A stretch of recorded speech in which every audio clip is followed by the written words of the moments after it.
Do I shut the door? Maybe, yes. Okay.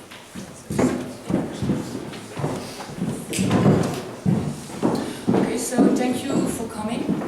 I'm waiting for Lilou because I want to thank her as well. Start to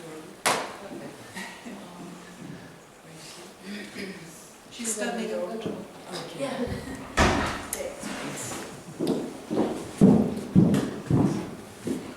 So thank you in the Netherlands, thank you Vidal, thank you Olivier for inviting me with Bureau des Réalités. It's a pleasure to welcome you in the presence of Lynda Maurice in the context of displacement.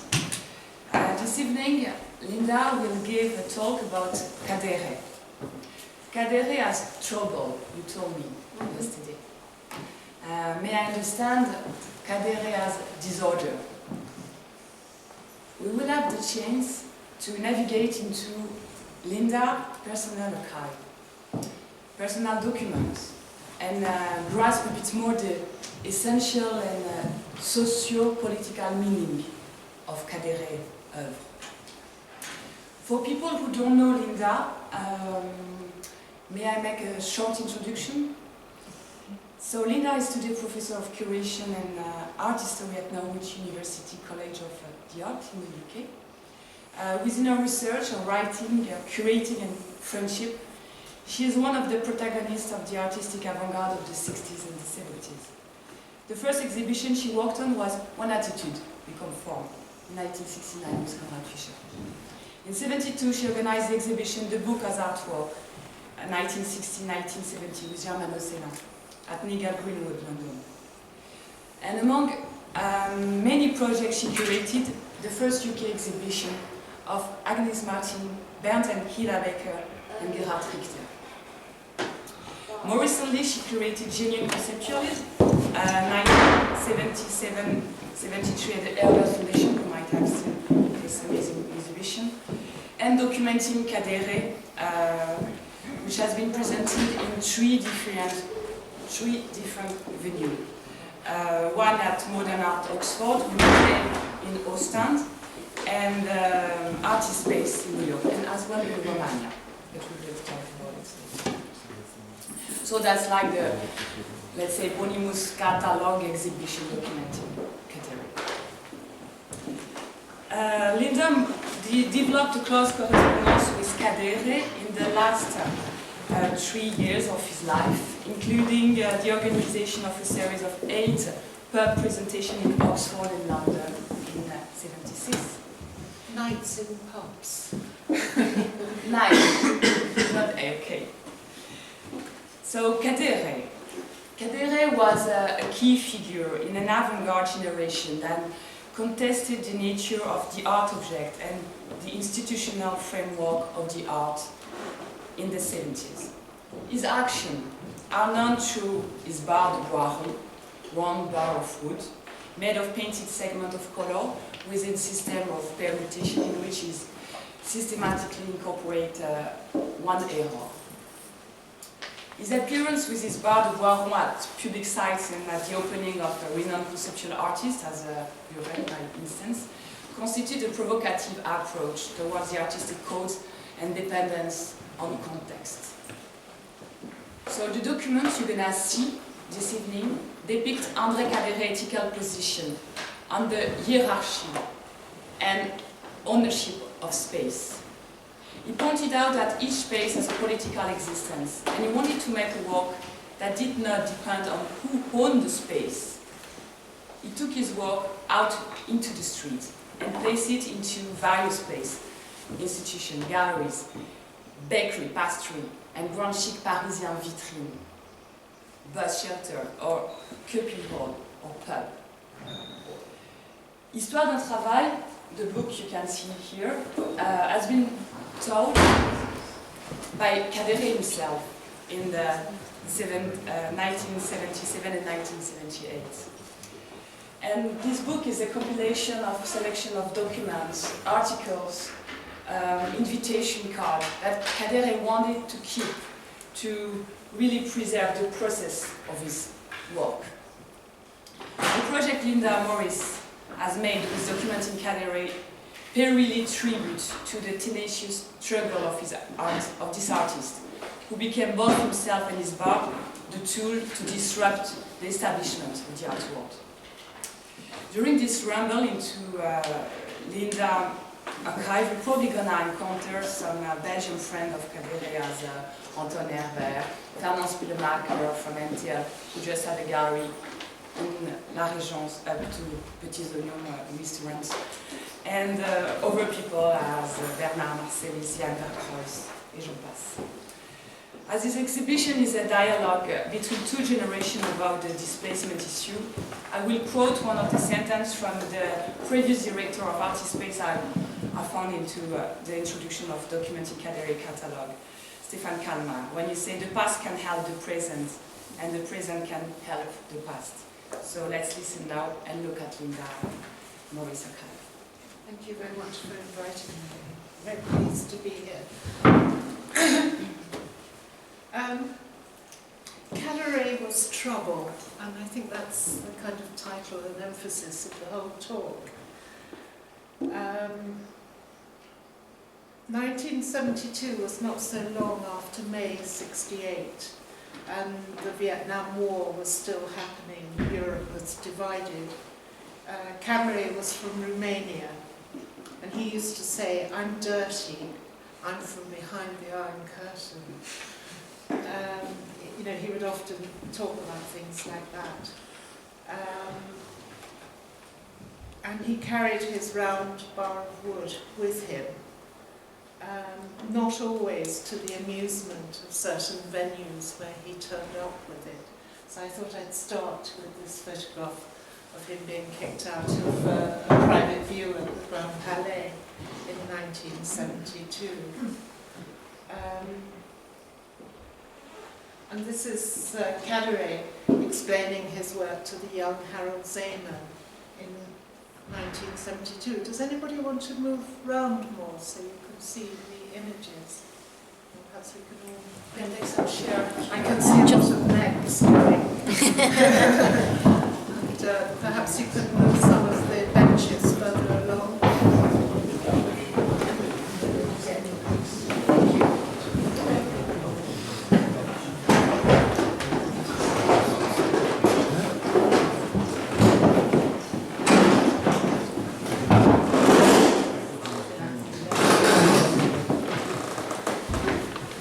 Zeeman was, of course, in Paris because he was developing the programme for Documenta 5 in 1972, and he turned up at the Etienne Martin exhibition in Paris, and this is where he met Cadere, and I've got this photograph, and you can see the extent to which Zeeman is amused by this East European artist.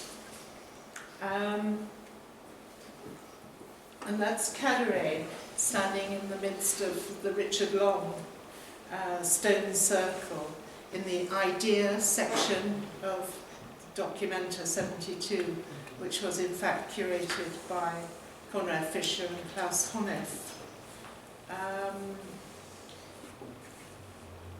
In the main rooms of the Friedrichianum. And it was pretty rough, the Friedrichianum at that time. It had been very badly bombed, and it wasn't as kind of done up as much as it is now. When I helped to curate the last show at the Herbert Foundation, we found a photograph in the photograph album of Anton and Anique standing outside the Friedrichianum at 72, and Anton's got his shirt open to the waist, and you know, they're both sort of young, elegant people.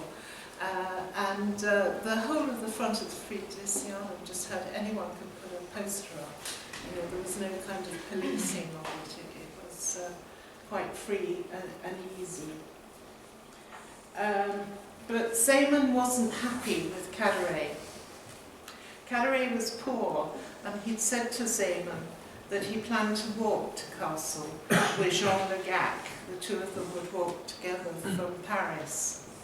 And Zeeman knew about all this through Jacques Clement. And it became a kind of unofficial, but official, unofficial documenter project for 72. But in the end, Cadere found the money to buy a train ticket.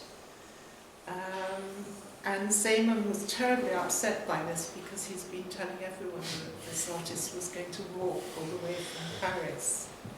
So yet again, Cadere was trouble, and Simon excluded him from the unofficial official artists for Documenta. So this is Cadere really enjoying all the trouble he's causing everywhere. He wrote a text about all that. Cadere wrote a text about all of this, and it's the one document I've never been able to find. So if anybody has it tucked away or sees it, you know, it's precious, and we would like to know about it. I first saw Cadere with his round bar of wood at the Cologne Kunstmarkt in early October 1972. I was in Germany because I was going to start the term for my MPhil thesis with Joseph Beuys at Düsseldorf Academy. And Beuys had been lecturing at Documenta for 100 days, and he came back and he decided that anybody who wanted to study with him was welcome. So instead of having the 12 or 14 students that most professors had, he suddenly turned up with 150 students on the first day. So Beuys was also trouble, and he was sacked from the academy because of this, despite being so famous. But the week before was the Cologne Kunstmarkt, and Konrad Fischer had me looking after his space so he could walk about. And I asked him, who is this man with this coloured bar of wood? And he said, oh, he's some crazy guy from Paris. Doesn't matter.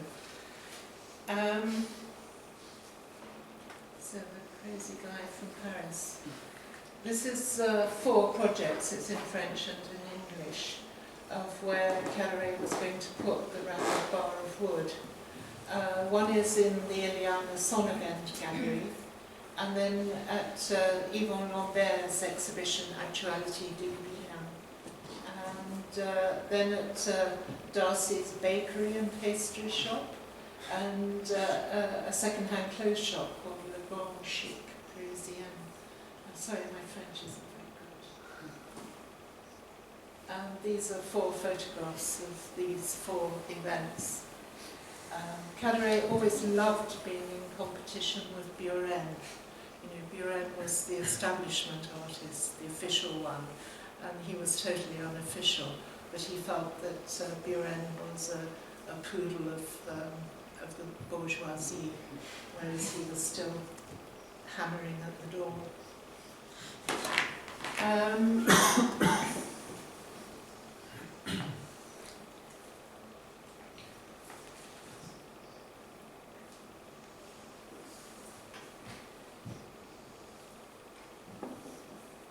The round bar of wood that Cadere put into Actualité du Bilan upset everyone, and particularly upset Buren, and so it was condemned to the broom cupboard. And this is Cadere's little announcement of his work being placed in the broom cupboard rather than on exhibition properly. So again, he's been in trouble. He worked with the Galerie de Locataires. I think there's quite a lot of interest at the moment in 1 or 2. There's the Galerie Locataires, and I'll also be talking about another gallery, Galerie 6. And they were both run by women in Paris at that time. They've never really been properly sort of looked at in the way that the main dealer galleries, but they were really quite crucial to a lot of activities. And this is the announcement of 6 pieces of Cadere, that he would make this walk Monday, Tuesday, Wednesday, Thursday, Friday, Saturday, from number 1 to number 7. May I ask you a question? Did he really think about the layout of this invitation yourself? Because sometimes it looks like a bit, you know, some concrete poetry, not this one, but some other with like colors, numbers. I don't know exactly, but you know, he was very particular how things were organised.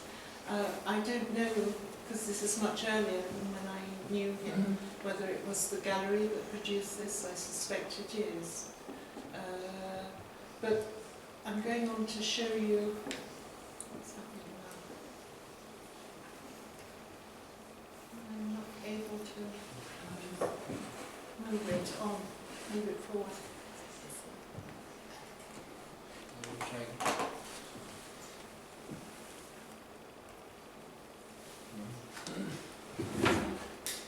Oh, yeah. And these are some of the photographs of this particular walk.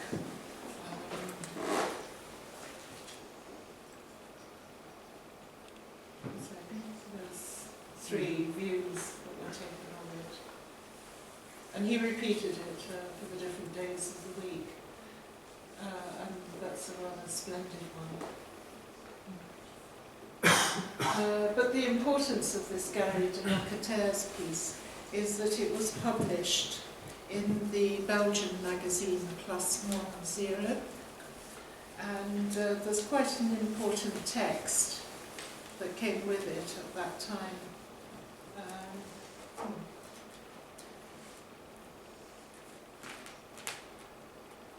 Why isn't it showing?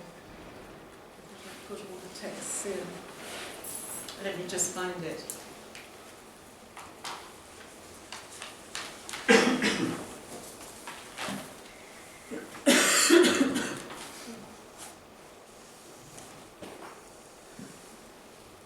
It will come up later. Yeah.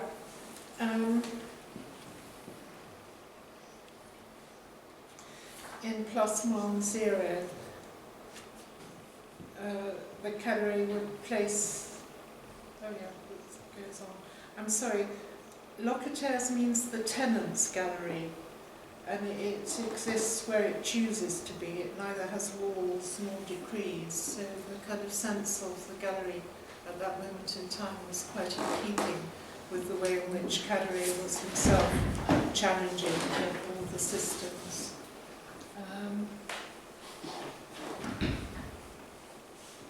It's 2 sides. There's that side of +10 and that side, but it's almost identical. And this is where the text is. And this is the one that I wanted us to concentrate on. The roles reversed. Usually galleries make successive exhibitions of different works by different artists in the same space. Each time the social function of the gallery is left intact. In this case, both exhibitions are identical and the roles are reversed. The limitation of galleries, the choice of a space and a specific timetable, defines the position of the galleries within certain limits. The limitations represent the public requirements of the space, the walls, the gallery, neighbouring spaces, the lights going on and off, and to close the doors limit the duration and the visibility of the work. In the 2 works described here, after 2:30 and before 12:30, the works do not exist. This consideration is similar to an exhibition in a gallery. Outside of this space, for example, several metres in front of the house, number 9, the work would not be considered an exhibition because it's not within the timetable supplied for the exhibition. The uselessness of galleries. These exhibitions occur at a place that I normally pass daily but without announcement. Every day there are many calls on people's attention, including the existence of galleries and museums. They call attention to themselves, but according to all external evidence, they merely exhibit their uselessness. Because I knew all this about Cadere, I was invited to publish a text for the Baden-Baden exhibition about 8 or 10 years ago. And when I went to the opening, everyone was talking about, sort of £250,000 for a Cadere round bar of wood, and remembering all this kind of text and set of ideas by Cadere. was why I felt it was necessary to try and bring together all the documents of Cadere that would give his point of view and make that emphasis again.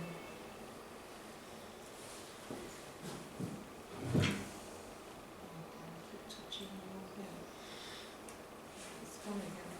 Sorry, I'm not used to this. I'm used to it. Ah, here we are. Okay, so no, go to Galerie Locataires. That it has just a poster or addresses in, you know, it's not Iliana Sonnevend or Castelli with international galleries around the place, but it just has post boxes in these different cities. The girl was from Yugoslavia who ran it.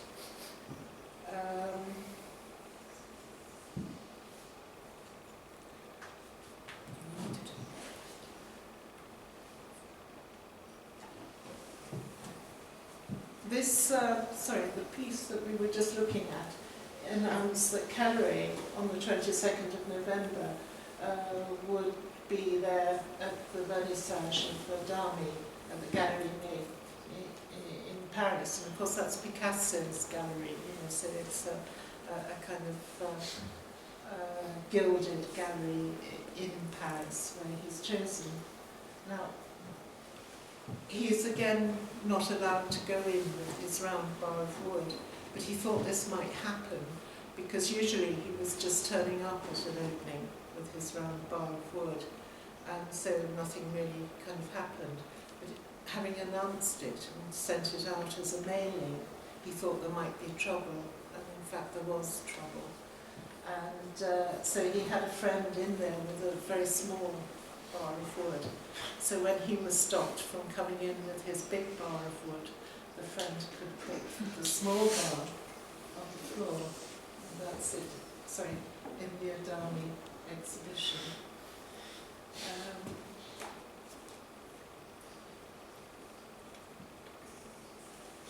And then he worked with Gallery 6, and this is a mixed exhibition by Anka Pastrocka, I think is a young Polish girl who was trying to do exhibitions at that time. I think Herman Dahled thinks very highly of her and told me I should know more about it than I did know. Cadere showed this huge, thick, round bar of wood there. But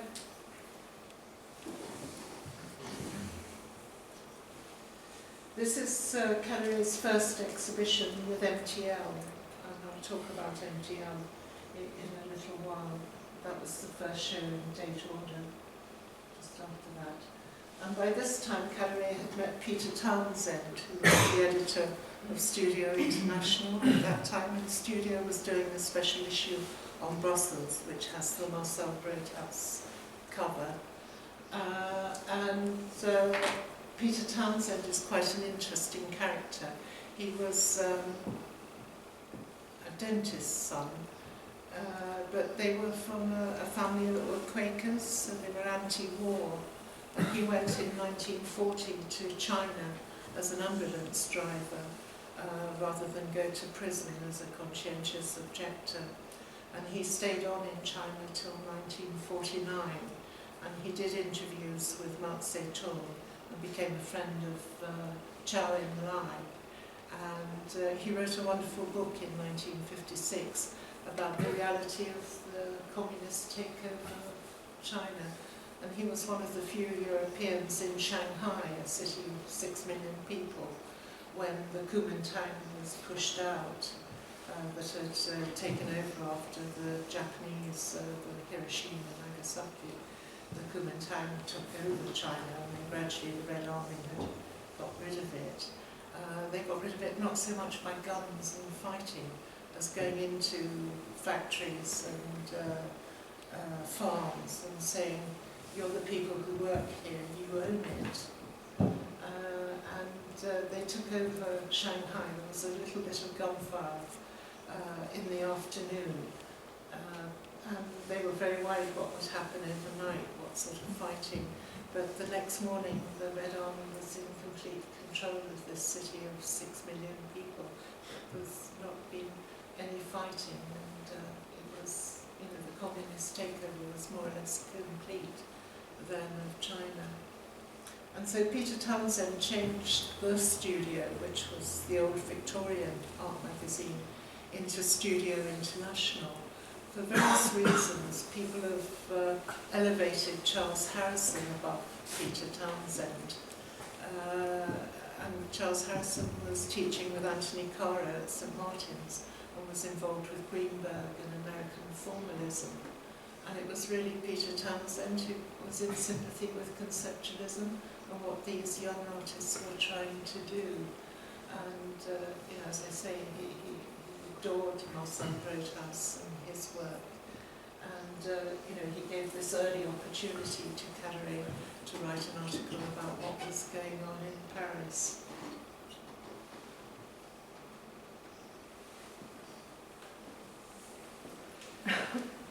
But then there's more trouble.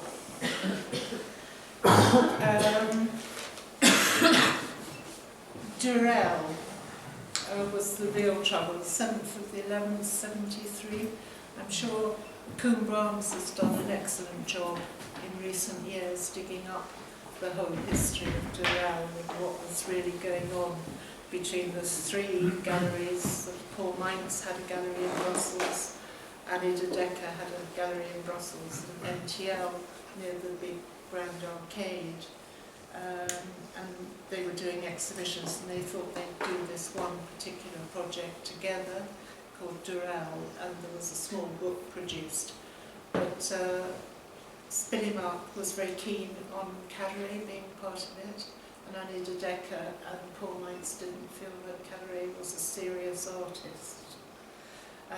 But I dug a bit with Koen Brahms' help into the background of Spillimark and found out some very interesting things. He'd studied philology at Ghent University. I didn't even know what philology meant, but looked it up, and it seems that a lot of Jewish libraries that had been formed in Germany in the 19th and 20th, early parts of the 20th century, were moved to Brussels, not to Brussels, but to Belgium in the early 1930s to preserve them, and went into monasteries and churches in Belgium. And therefore Ghent has an extraordinary richness at the university there of knowledge about early European manuscripts. And this is what Spillimark had studied for his MPhil. So he had this particular interest in language and a sort of manifesto. And so Conrad Fischer wouldn't show art and language. He thought in Kossuth there was a big rows between Conrad and Kossuth, who thought he was due a show with Conrad Fischer. Conrad's afraid not yet. And he would never show art and language. I'd been taught by art and language, so I was very keen that he should, but I wasn't able to, encourage it at all. And it was Spillimark, not Conrad, who really put that side of conceptual art together here in Brussels. And I don't think he's been fully recognised for the importance of that work.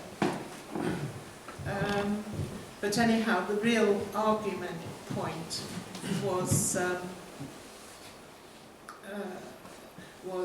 the inclusion of Cadere in the Durel exhibition, and it goes on for a long time in the pages of flash art.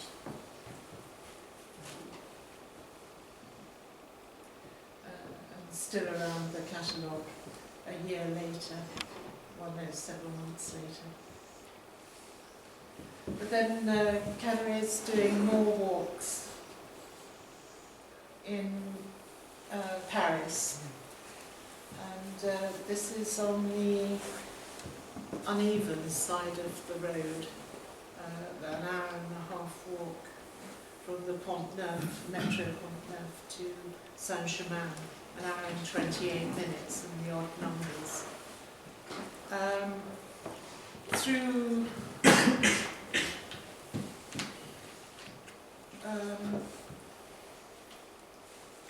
MTL, he is invited to do a project at the Palais de Beaux-Arts at the same time as Ryman Broadhouse, Narrative Art, and Dan Van Severn. And there's a photograph of the opening there, with Cadere discussing very intently with Benjamin Bucklow, and Benjamin's then girlfriend, Ilse Genskin.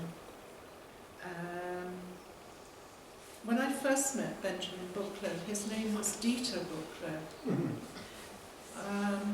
And he was desperate to go to America. And no one knew his family at all. And he'd come from Berlin, which in those days was synonymous with coming from the Eastern Bloc. And I don't know, and I've never confronted Benjamin Dieter to ask him what the truth is. And I've never seen anything he's written which is talking about all of this. But I think that he had this right-wing position, but an understanding of Marxism, which has confused us all extremely for 20 years, 30 years, 40 years, because he'd come out of the Eastern Bloc, he'd had the Marxist education, but he was desperate to go to America. They refused him visas to America, and then Caspar Koenig was able to get him a job at Nova Scotia at the College of Art and Design. And then he wrote from that position in Nova Scotia and started writing for Art Forum, and then was finally allowed into the States. So I think that's an interesting history for someone to look at some point. And obviously that's Marcel Broadhouse and Maria in the background there, at that same opening. And this is Cadere at that same opening with his round bar of wood, deliberately standing in front of Marcel Broadhouse Eagle Museum. He then starts to travel to Italy. The numbers, letters at the bottom is part of this permutations of how he decides the colours in the round bars of wood. And this was an exhibition with Maria Elena Bonuma.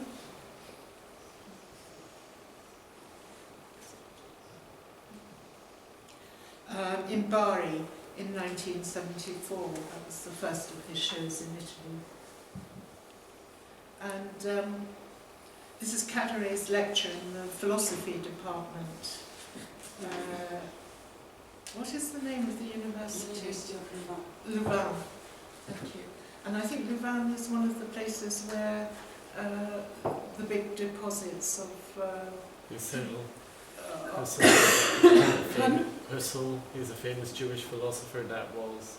Yeah. Yeah, and his library went to Louvain, and that's why they're so big a continental philosophy. Yeah. It's really interesting, this whole history, which, you know, coming from England, I just didn't have any kind of sense of at all. You probably all know it. But I think it needs to be made much more of.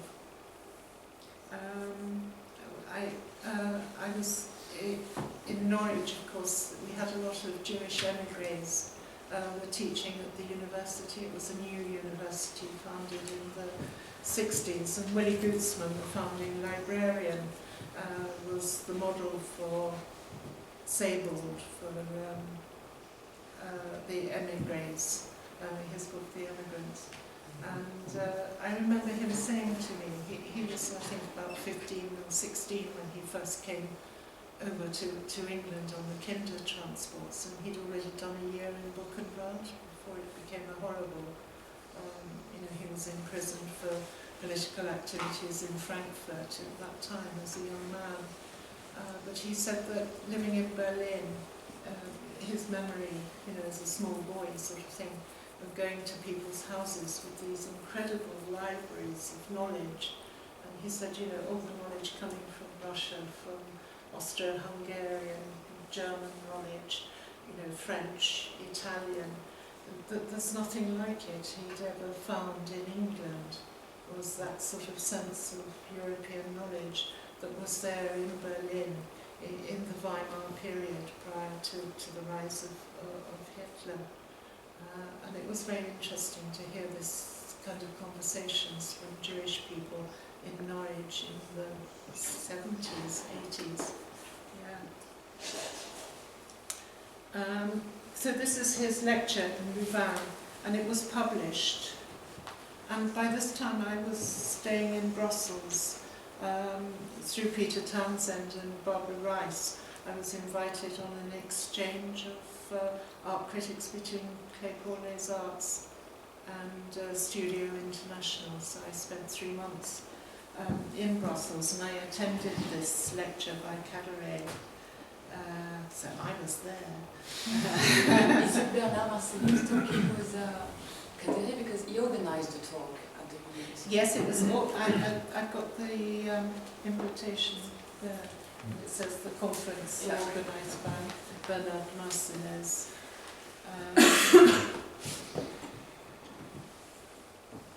And yeah, I was able to rent a little attic above where Peter Dansborough was living in the house of Marianne Verstraeten, who was then working with the director of the Palais de Beaux-Arts. So it was a nice position to be in.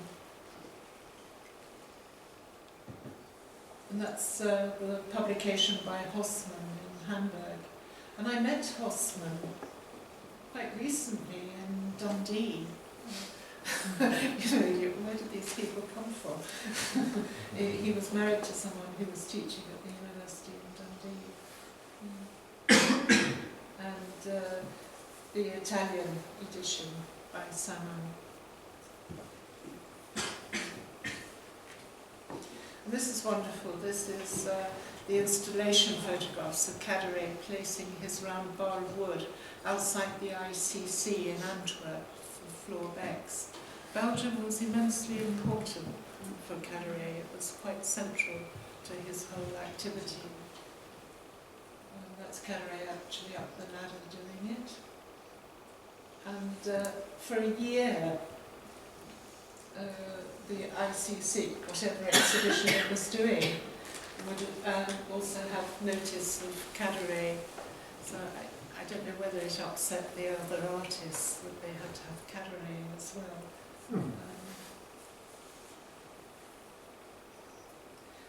This is a lovely piece. He loved Gilbert and George, and that's why I loved Gilbert. Loved, I still love them. He used the MTL poster of Gilbert and George with Cadere's round bar of wood, and the photo was taken by Cadere. And this is Cadere holding the round bar of wood in Fournier Street in London. And so when Cadere heard that Gilbert and George were having an opening with Iliana Sommerbend, he of course did a project at the Musée du Louvre near the Victory Samothrace.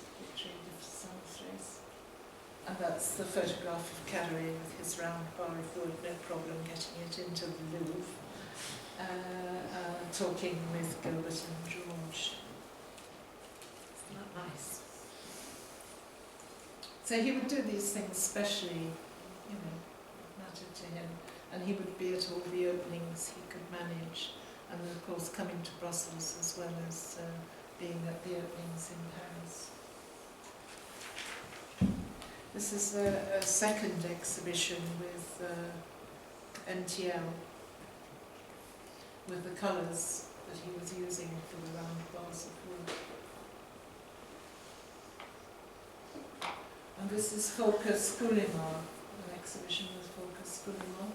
I was writing about Cadere for Studio International, and this is how I got all these documents. He arrived. Some of them were photocopies, where he didn't have spare copies of them. But he came and brought me this big group of his documents, and that's where I got him for. And Focus Gullimar is quite interesting.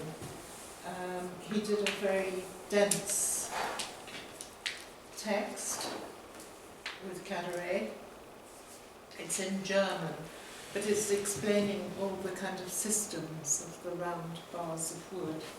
Number one is that the colour is not used as a decorative feature, but in order to indicate the distinctiveness of individual elements.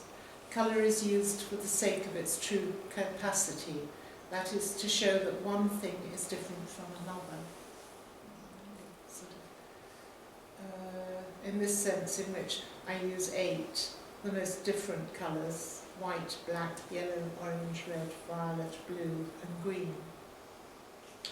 The other factor in these arrangements do not change. The same permutation system is used, the same size of segments, but he always made a mistake in every round bar of wood. He didn't like them being called sticks. You had to call them a round bar of wood. He was very definite about that. And each one had a mistake in the order, that it wasn't a simple system of permutations. And there are 8 possible mistakes. And the central section, 1, 2, 3, 4, 5, 6, 7, 8, shows you the kind of permutations that would be in a particular bar of wood. I just thought I would develop those for you. Where am I? Genova, no? Pardon? It's in Genova? Yes, that's right, but I can't find the number. Saman. Yeah. In Genoa, 6 sites. And I discussed this recently with Massimo Menini when I was putting the book together. He worked quite a lot with Cadere. And he said the 6 sites were chosen to represent the social composition of the city of Genoa. The cathedral, obviously, was the representation of the Roman Catholic Church. The town hall was the middle-class bureaucrats. The Galerie Forma was the power base of Giovanni Cilant. The Café Magnani was the art bar. The Salomon Gallery was where he was working in 75, May 75. And the images of these places were published in Flash Art, as well as in the Salomon Gallery did a nice newsletter. A woman still alive who ran the Salomon Gallery, she lives in Nice now. And also in Italy, he was working with Torselli. It's another view. It was just one evening, the round bar of wood, an hour and a half, talking with a small group of people. And this is Banco,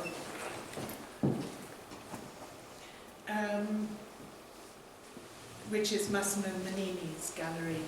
And this was the same set of permutations that had the 1, 2, 3 for the Torselli gallery, the sense of the permutations. And when he was doing the interview with me and talking for the studio, he did these inscriptions over my copy of the Banco sheet. I think I was a bit annoyed at the time. And then I was annoyed when people published it without, from photocopies of it, without acknowledging that it was my piece of paper. Anyway, yeah.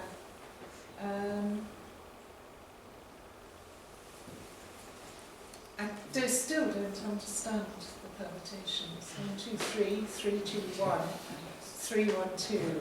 You know, I can see that basic set of permutations. Banco also, for the same exhibition, did an extra piece of print. He took a lot of photographs of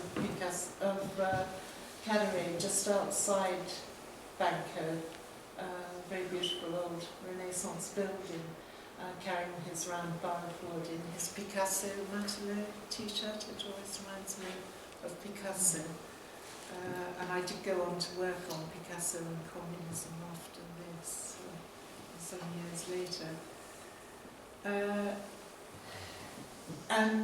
This one was him talking about revolution and the idea of him as a vagabond. And he drew in red ink, you know, the little beard on himself and the little swag bag at the end of the stick. And who was it? The revolutionary in Italy. Garibaldi was what he was talking about at the same time as making this little drawing.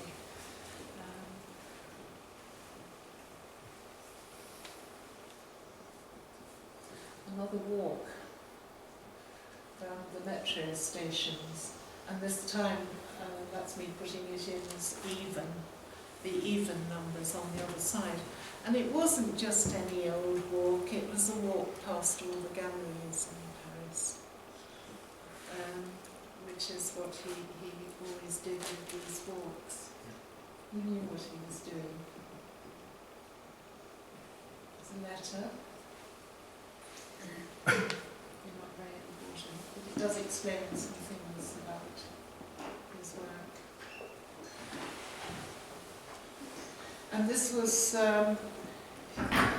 he was very pleased because he could do a one-day presentation or two-day presentation with Speroni Gallery in Turin. And so he felt he was beginning to deal with the important dealers. This was me and him in the bar smoking away at the Cologne Kunstmarkt in '75, I think.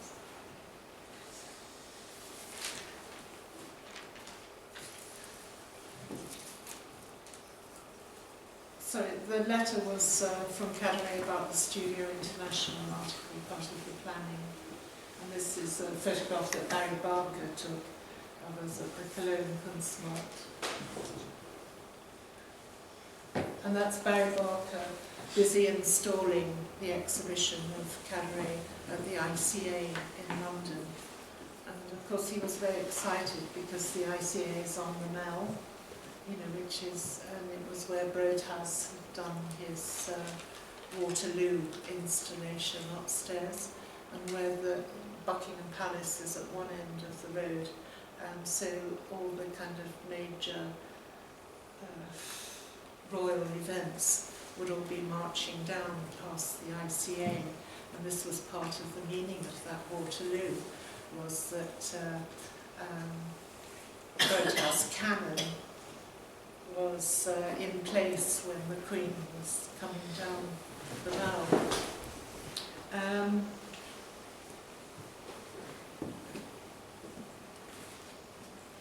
Well, he was working with Barry on the ICA exhibition. I was running a programme of visitors at the Slade School. Dan Graham came, Gilbert and George came, Barry Flanagan did a life drawing class with ballet dancers who didn't keep still. Cadere came and did this project where we were 8 different nights for an hour in a pub discussing his work. And it wasn't just any old pub. We were in, the first night was in the Turf in Oxford, which was the pub everyone went to after an opening at the Museum of Modern Art in Oxford in the days when Nick Sirota was running it. I forget what the show was. But we went off at 8 o'clock when the private view finished, and the people came with Cadere to the Turf. The following night was the Prince Albert, which was my local in the Angel, Islington. the following, and it was just really a group of my friends, a few people that were invited. The following Lower Sloane Street, Turk's Row, was the pub that Nigel Greenwood used opposite his gallery. The Brazen Head was where Nicholas Logsdale of the Lisson Gallery, where he would go drinking.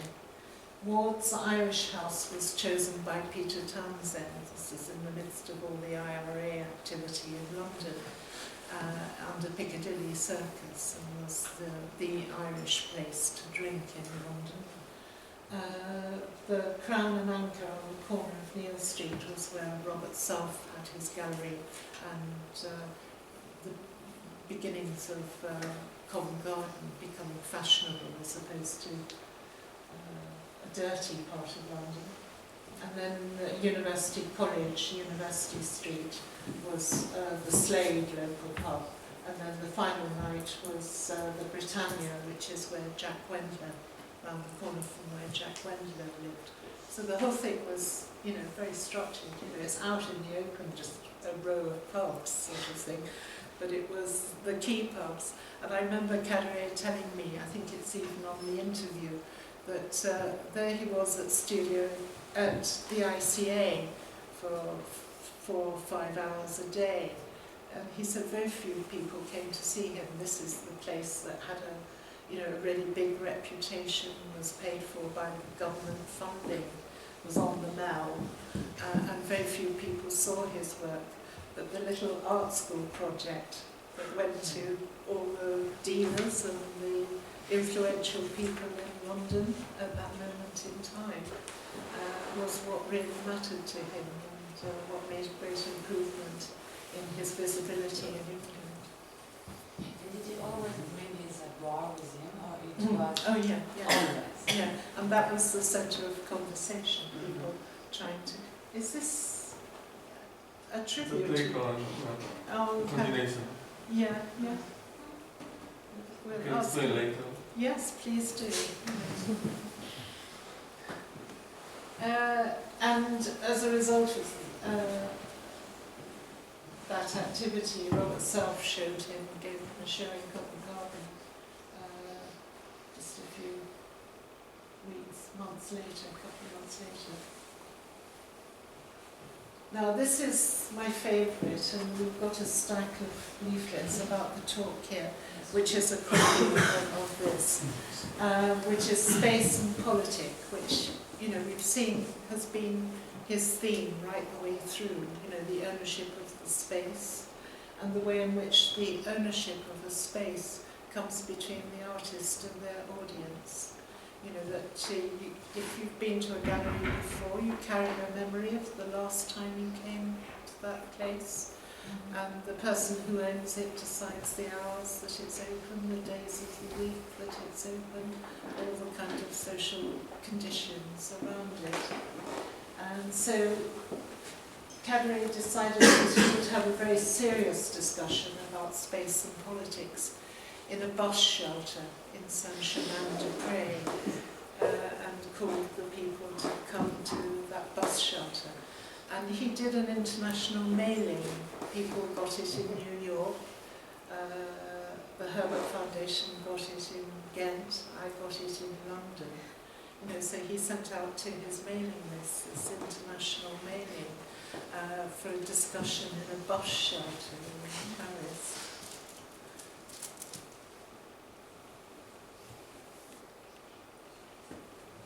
So this is some of the text of Space and Politic, and I think I've chosen a few bits and pieces to... Indeed, all architecture, rooms, walls belong to someone. And I think that's very important, the ownership of architecture. That architecture isn't an art form in the sense that the questioning of social, political wars, the whole sort of 19th century sense that art, the highest form of art, is a form of history, the ideas of history. I think continues through in the 20th century in the work of artists like Cadere.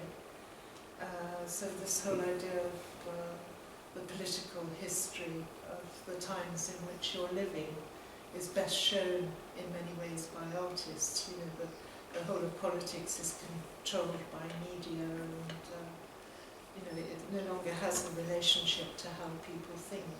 And there's a great need for artists to really be a political and moral force within the culture. And this kind of anger that Cadere represented, I think, is something to hold up in this day and age. And, you know, particularly in England with Tate Modern, we've had it rammed down our throats that architecture is what it's all about. The people running the galleries are architects, the people funding the museums are property developers. You know, we've got all this London skyline sort of trying to be higher than New York or I don't know, wherever. And it's just nothing to do with art, all this, and yet it uses art as its mask. And it uses art as its mask because art has consistently, right the way through its history, been a moral and political force within the cultures that it comes from. And you'd only go back to Giotto, you know, to see that so clearly in his work. The work thus becomes, all architecture, rooms, walls belong to someone. The work thus becomes absolutely dependent on the owners of those places. And in the majority of cases, these places are galleries and museums. Now, whoever speaks of independence is situated within a political context. The order of the different areas where these exhibitions took place was not by chance. He listed a whole set of exhibitions with Asawon, Honolulu, in Ghent, where he did a talk, Galerie Francois Lambert in Milan, the ICA in London, and the bus shelter on Boulevard Saint-Germain. The order of the different areas where these exhibitions took place was not by chance. The first took place in a little gallery without financial means, the next in a very well-known gallery, then in a museum, and finally in a bus shelter without any support. This last exhibition gave rise to the independence of the work of André Cadere from institutions, just as it underlined their own uselessness in relation to his work, the uselessness of institutions, since it was possible to show his work independently of them. So I think this is an interesting territory for people still to be thinking about now. There's Cadere at the Venice Biennale, and this is the Dan Graham piece, which is now in the Herbert Foundation. That's Francois Lambert. 6 people, this was my inspiration for having 6 people. You were inspired by this image to organize it all.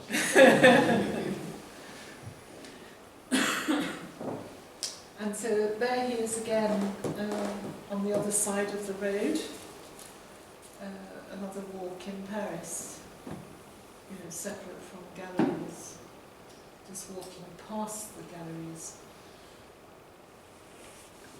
And then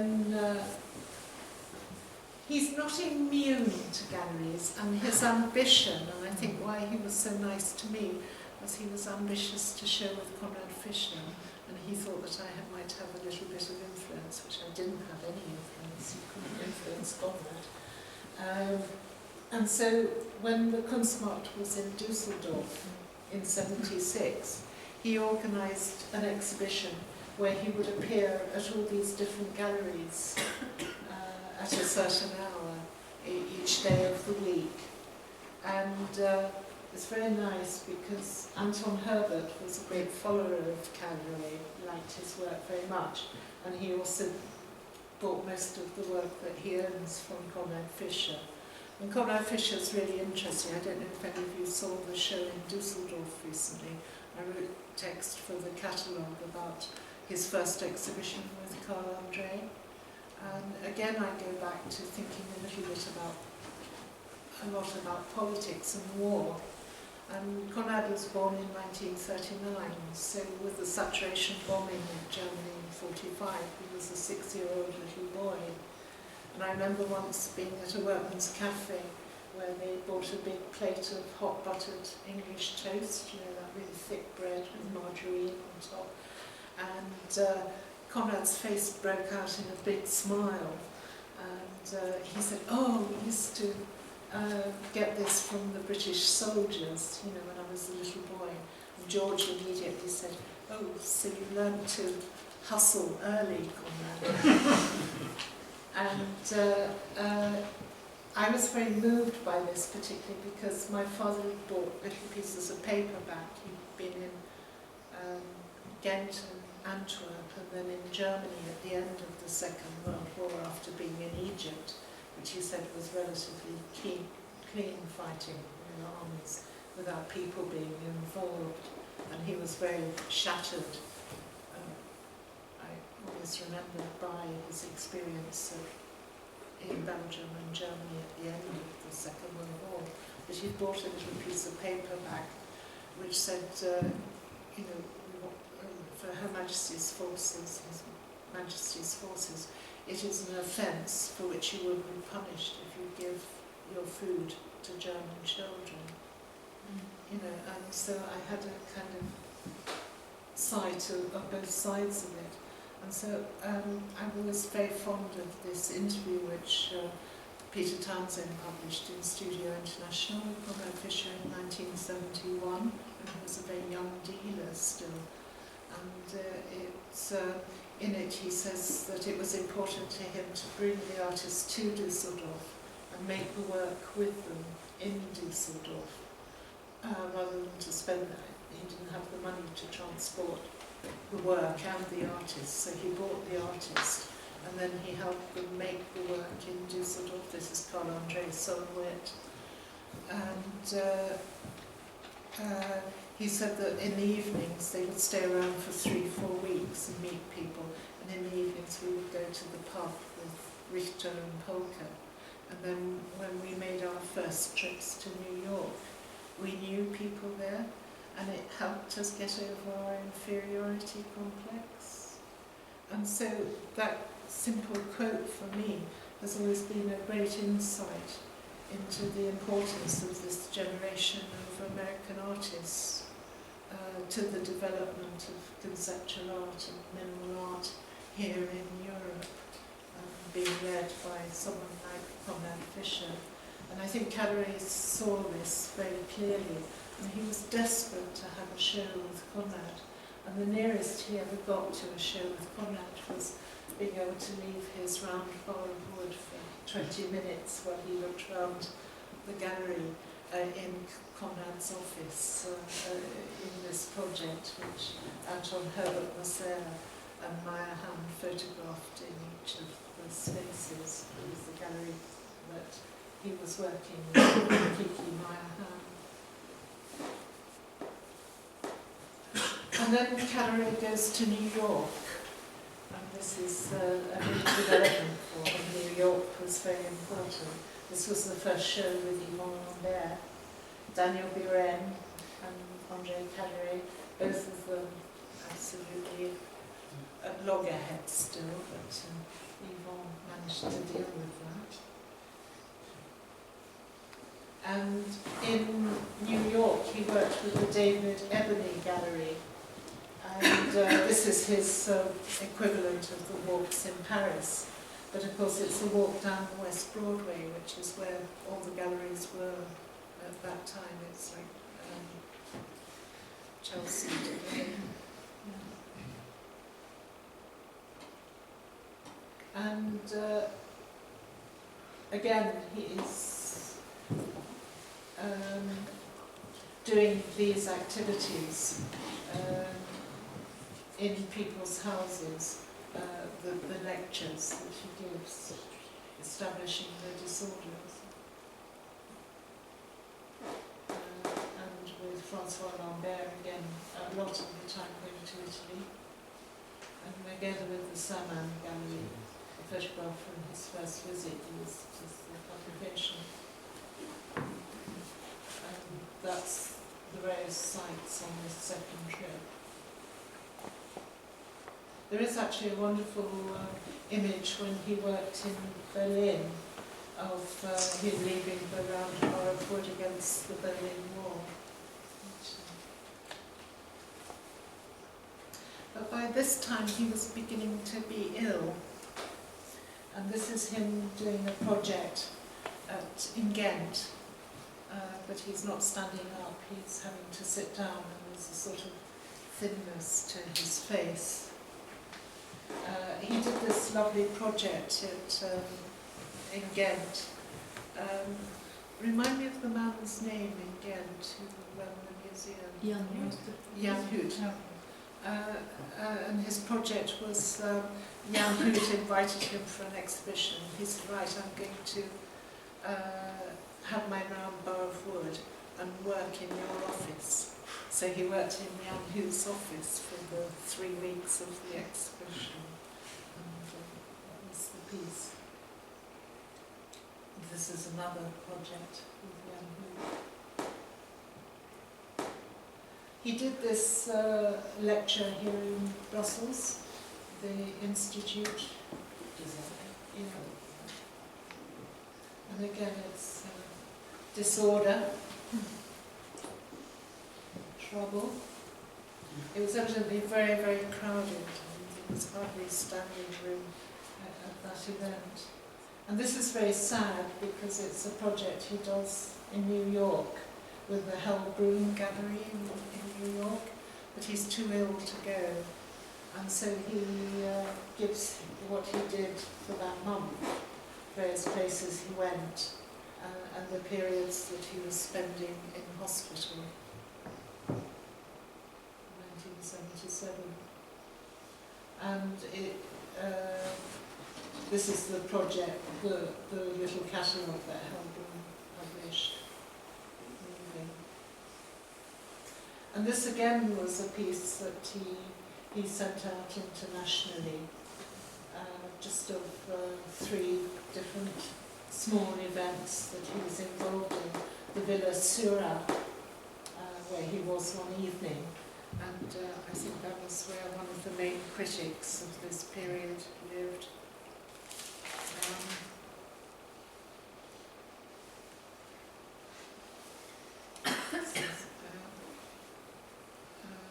Who's the main French critic? Michel Clora's house, yeah. And in the Brussels, he was in the Galerie Royale, Saint-Hubert, and Rue de la Regency. Is that around here somewhere? This is Rue de la Régence, yes. Yeah, yeah. So that's very nice. The Portuguese.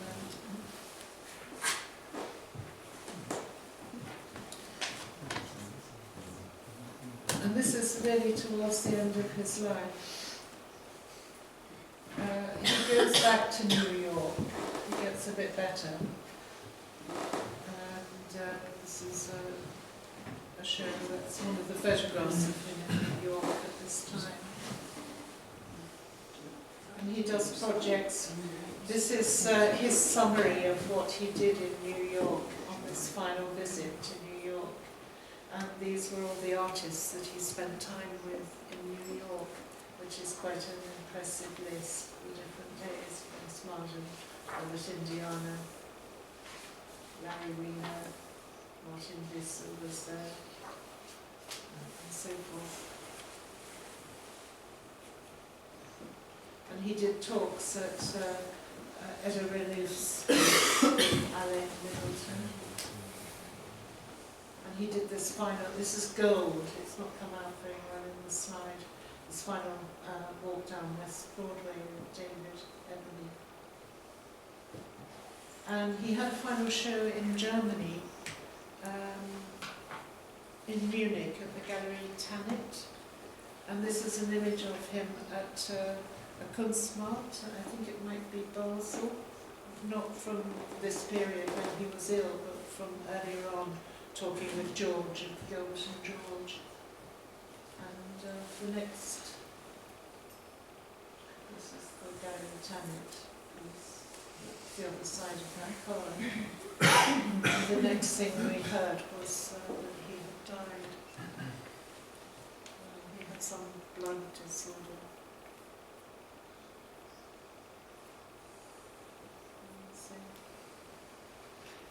C'est la vie. Thank you so much, Lynda. And I would like to, can we talk about the fact that all those amazing archives are being mostly lost? Yeah. I'm sorry, all of the what have been lost? The archive. The personal archive of Lynda has been lost after an exhibition in Romania. Right? Yeah. Yes. I took it, I was asked to take it to Romania for a festival. And I was very happy to do that. And I took it over myself in a suitcase, but I didn't go back to pick it up. And it was, the exhibition had finished just before Christmas, 75. And I was teaching in Dublin in January when the packing case came back. And I stayed on in Dublin to go and see Stephen McKenna, who was married Marcel Groothuis after Marcel's death. And I went down to stay with Erika Fischer, Conrad's sister, because I was thinking about this Dusseldorf show. And so I stayed in Ireland for 2 weeks. And when I got back, the packing case had arrived. And I think it was another 3 or 4 days before I got round to opening it up and unpacking it. And there was only one thing. There was a lot of styrofoam, but there was only one frame in the packing case, and that was the one which he'd drawn on with, which was in a sense the most valuable one in some ways to me. And you know, I did think about insurance because it was insured, but it was out of time. I hadn't responded quickly enough for the insurance. I just kind of had a sense of Cadere saying, come on, Lynda, it doesn't matter, you've got 1,000 books now. You know, with the whole of that archive, that's much more important and useful to me than your private pieces of paper. And that maybe it deserves to stay in Romania if that's in fact what happened. I thought it was so beautiful that you said that yesterday when we talked about that, because all the question about ownership and Cadere and the fact that you lost your own archive and you had this kind of tenderness instead of anger. I thought you probably were very good friend. Well, yes, it's I learned a lot from. Yes. I did go on to my big piece of work with Tate Liverpool was Picasso, Peace and Freedom, to work on Picasso political activities after 1945 and his membership of the French Communist Party, and look at the ways in which that had been completely submerged in the interests of the galleries. And in fact, John Richardson, who's paid a salary by Larry Gargosian, wrote a 5-page diatribe against my exhibition in the New York Review of Books, saying that Picasso was much more interested in fascism than he was in communism. And it was, you know, those things are what really matter to me, is the knowledge and the handing on to a younger generation that these things are worth fighting for in the long term. Yeah. So thank you so much for giving that.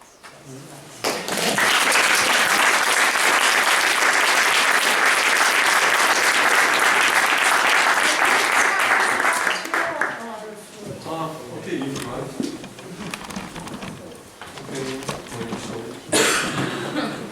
So it's a piece called Erratic Statistics. Erratic statistics, not erotic but erratic. Yes, yes.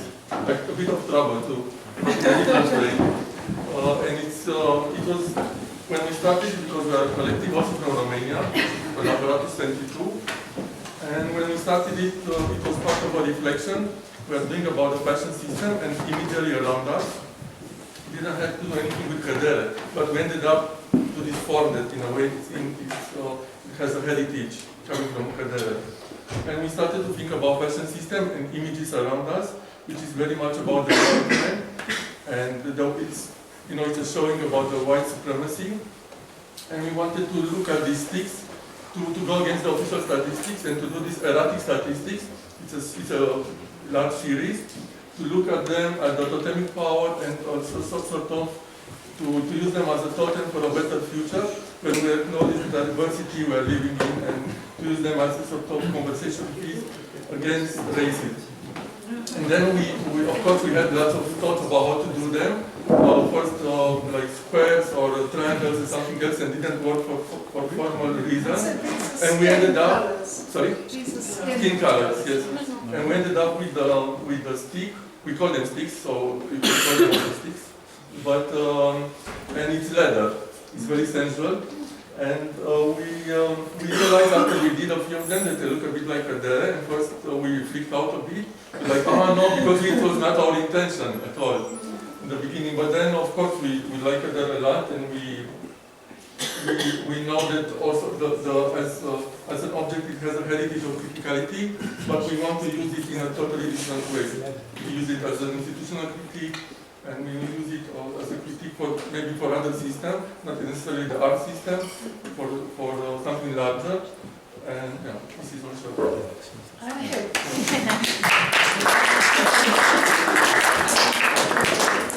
Let's finish off with a beauty. I spent an evening with Marcel Broadhouse. He came to show the film Figures of Wax with the programme I organised at the Slade, and I went to spend an evening with him in November '75, not long before his death.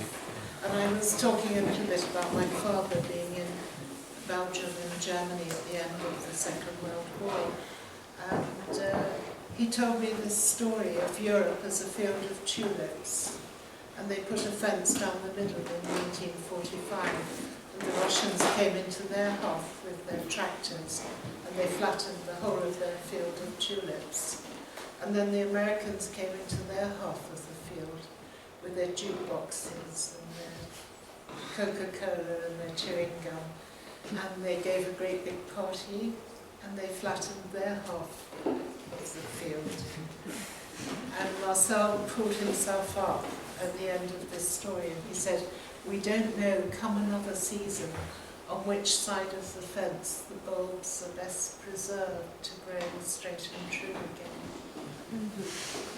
So we're in that other season. Trump doesn't make it look very hopeful. May. Periods of decline. Okay. Thank you so much, Lynda, and thank you, Lilou, for your incredible exhibition. I suggest everyone that hasn't seen the exhibition yet can see it now. I really enjoyed talking to you, and thank you for sharing your knowledge. Thank you.